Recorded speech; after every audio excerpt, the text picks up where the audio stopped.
Welcome to the Real Estate Espresso Podcast, your morning shot of what's new in the world of real estate investing. I'm your host, Victor Menashe.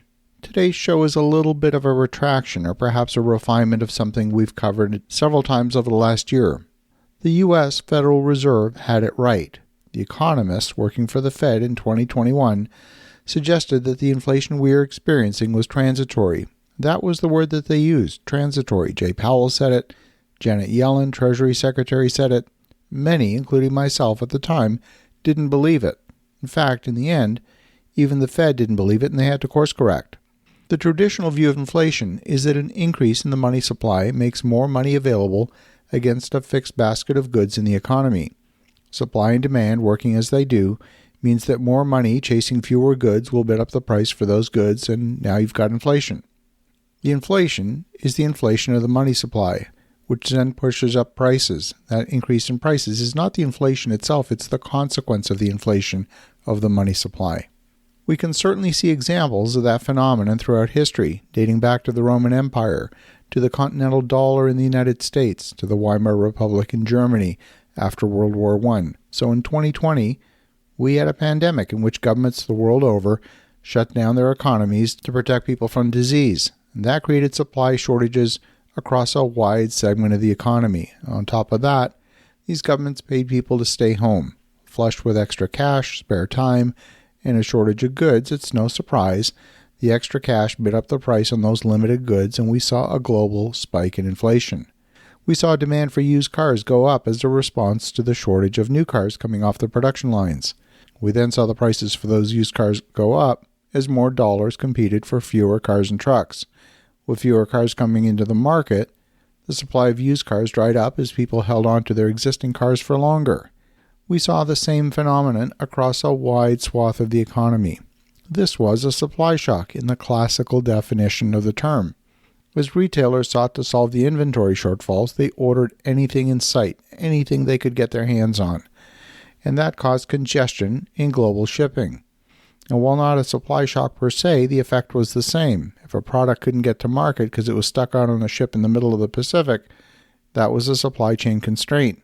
Then there was the war in the Ukraine, which further disrupted energy markets on a global basis. Soaring energy costs contributed to yet another supply shock. And then came wave after wave of rolling COVID shutdowns in China, one of the largest manufacturing hubs in the world, another supply shock. Yeah, there was too much money in the system, but more importantly, there was a shortage of supply. And even without money printing and helicopter payments to the general population, there was competition for a shortage of goods, which would have pushed up prices regardless. By the end of 2021, it was becoming increasingly clear that inflation was appearing more sticky than the transitory narrative could explain. The Fed, and indeed central banks all over the world, decided they needed to reduce demand by raising interest rates and by reducing liquidity.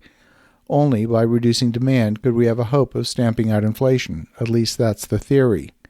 In those days, I was one of the first to say the Fed had it wrong. Inflation was not going to disappear on its own.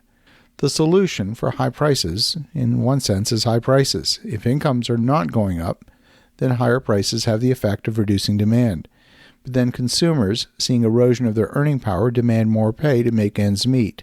And the concern is always that rising prices would trigger a wage price spiral, such as we saw in the 1970s. We've seen governments participating actively in fueling inflation. We've seen handouts to subsidize energy costs, raises for entitlement payments. So the latest CPI numbers are out for the month of December, and the U.S. is reporting the sixth consecutive month of decline in CPI. Core prices increased at a 3.1% annualized rate in the 3 months ended in December. That's the slowest pace in more than a year and down from 7.9% in June. So it would indeed appear that the Fed was right in 2021.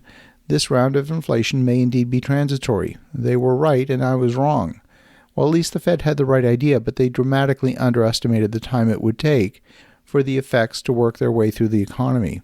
So why is it taking longer for inflation to fall than the Fed had forecast?